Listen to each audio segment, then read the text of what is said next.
Brigham Young, Pioneer Prophet, is the name of the book. George Mason University professor John Turner is the author. We are here on location at George Mason University. Professor Turner, who was Brigham Young? Most simply, he was the second president of the Church of Jesus Christ of Latter-day Saints, the successor to Joseph Smith. He's also the first governor of the Utah Territory and the man who led the Mormons across the country over the mountains to their new home in the West. How did he become more well known today than Joseph Smith is? Well, he lived a lot longer. That helped. He led the church for over 30 years. Joseph Smith led the church for about 14 years until he was murdered in 1844. Then Brigham Young takes over. He settles and colonizes what's today Utah and actually a larger portion of the American West. And he becomes a major and long-term opponent of the U.S. government. And that gets him a lot of notoriety in the 19th century as well. So, where did Brigham Young come from? Where did he begin his life? Sure. He grew up in basically upstate New York, western New York. He came from a very poor family. He didn't have any formal education. It was an impoverished, really hard-scrabble childhood. His family moved around a lot. Once he was out on his own, he moved around a lot. He was a craftsman, kind of a furniture maker and painter. Never really got ahead. And then his life entirely changed once he converted to Mormonism when he was a little bit more than 30 years old. So how did that happen? How did he meet Joseph Smith, etc.? Well, he first met the Book of Mormon. Missionaries brought it shortly after it was published in 1830. Some of his family members read it. He later said that he read it, and he spent a long time thinking about it. He didn't jump on board right away. He was a little bit skeptical, a little uncertain, and he spent a couple of years considering the claims of this new Bible, this new work of Scripture. Then he encountered a group of traveling Mormon elders or missionaries, and he saw them speak in tongues, something that he hadn't encountered, I think, to that point in his life. And he took that as a clear sign of God's power, that God's power was with this new church. Shortly after that, he's baptized, becomes a member of Joseph Smith's church. And after that 2-year period of hesitation, once he decides to join and gets baptized, he is fully committed for the rest of his life. And it gives his life great sense of purpose and direction, and that's his identity for the rest of his life.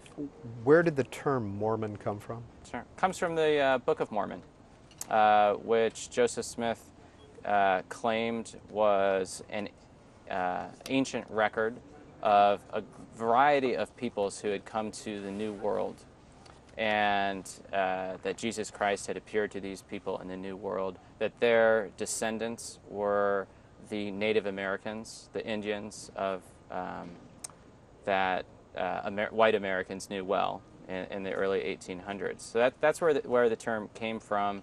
Joseph Smith's early followers were called Mormonites or Mormons as a pejorative term. Eventually they got used to it and claimed it as their own identity to a large extent. Why did Joseph Smith and his followers leave upstate New York, leave New York, and travel? Where did they go next? Sure. Well, the first 15 years or so of the church's existence is a story of the Mormons more or less getting kicked out of one place after another. Joseph Smith taught his followers to gather together, to form cities, usually one at a time. And so after they left New York, they gathered in northeastern Ohio. Eventually, things fell apart there. There was a lot of anti-Mormon pressure, and the church also had a lot of dissension. They moved to Missouri. Similar thing happens there. They moved to Illinois. When you have 15,000 or so Mormons gather in this one county of western Illinois, everybody else is terrified. And so there are mobs. There's a lot of political pressure. There's also a lot of dissension within the church from practices and doctrines that Joseph Smith is introducing. And he's murdered in 1844 By an anti-Mormon mob. He was in Illinois. In Illinois. He's arrested. He's in jail. A mob storms into the jail. shoots and kills Joseph Smith and his brother Hiram. Joseph Smith falls out of the jail window and he's dead. And then Brigham Young is essentially there to pick up the pieces. Where is Joseph Smith buried? He's buried in Nauvoo, Illinois. So, Brigham Young takes over essentially in Illinois? He takes over in Illinois. And how does he get to Utah?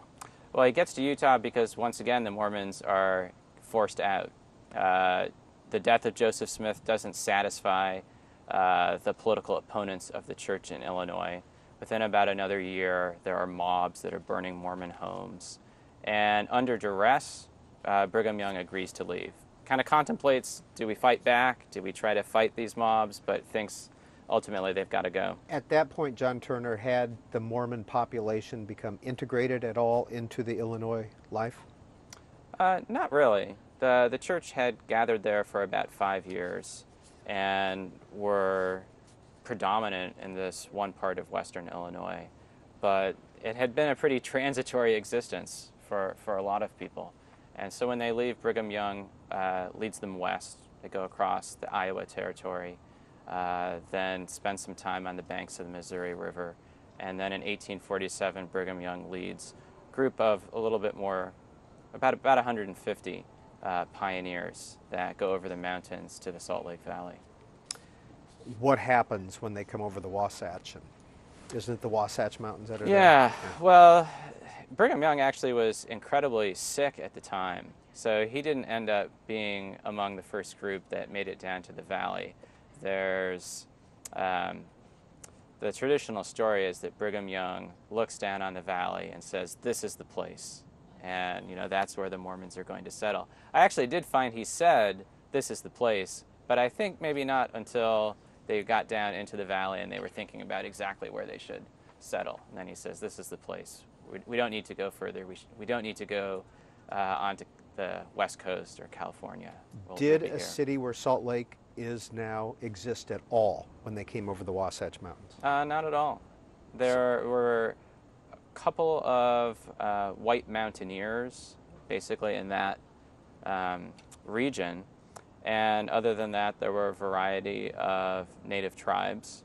Exactly where the Latter-day Saints first settled was actually fairly unpopulated. There were more Indians to the south and the north than exactly where they first went. So that's in 1847. That's in 1847. When did Brigham Young die?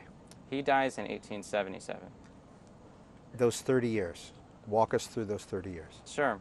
Well, first there's a question of, well, do we govern ourselves or do we attempt to become a territory or state within the United States? I think after being expelled from Illinois, the Mormons and Brigham Young were pretty wary of the United States. The U.S. government hadn't protected them or their land in the East. And so they feel like they've been forced into a situation in which they pretty much are an independent people.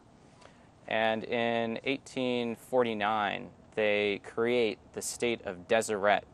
That's what they first call their new state, their new home.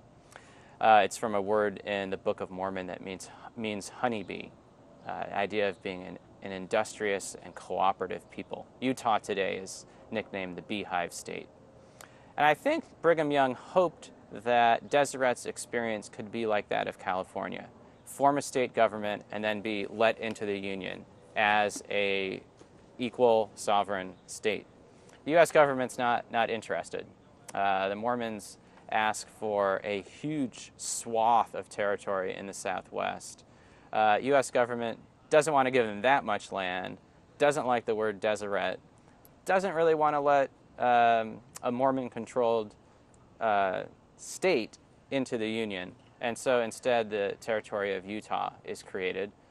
The U.S. government, the President Fillmore, does appoint Brigham Young as its first governor. He appoints. He appoints. How long did Brigham Young serve as governor?